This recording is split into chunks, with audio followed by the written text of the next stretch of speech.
SMCAR et CUA prêts à signer un accord.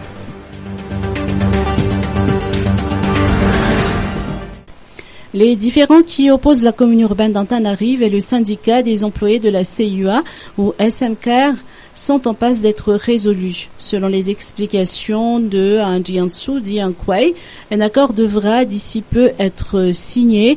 Il concerne surtout les avantages des employés de la commune urbaine d'Antananarive. Le président du SMCAR a parlé d'indemnité de risque, d'indemnité de logement, d'indemnité de travail insalubre. Le cas de l'octroi des cités municipales au profit des employés a également été évoqué par le président du SMCAR.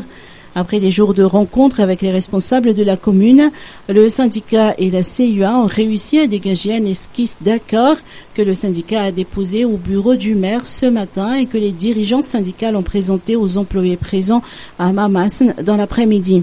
Mais le syndicat est aussi conscient qu'avec l'actuelle entrée d'argent au sein de la commune urbaine d'Antananarive, il sera difficile pour la municipalité de satisfaire les demandes du syndicat. Une proposition a donc été faite par le syndicat concernant une collaboration entre le syndicat et la municipalité sur le recensement de toutes les ressources de la CUA. Le SMCAR a proposé de recenser tous les parkings ainsi que les marchés de la capitale et également les panneaux publicitaires. Le syndicat donnera également un coup de pouce à la commune pour le recensement des bâtisses dans la municipalité qui est, selon les explications, la première source de revenus de la commune. La signature de cet accord entre le SMCAR et la CUA attendra le retour de la Laura Valman qui effectue actuellement une mission à l'étranger.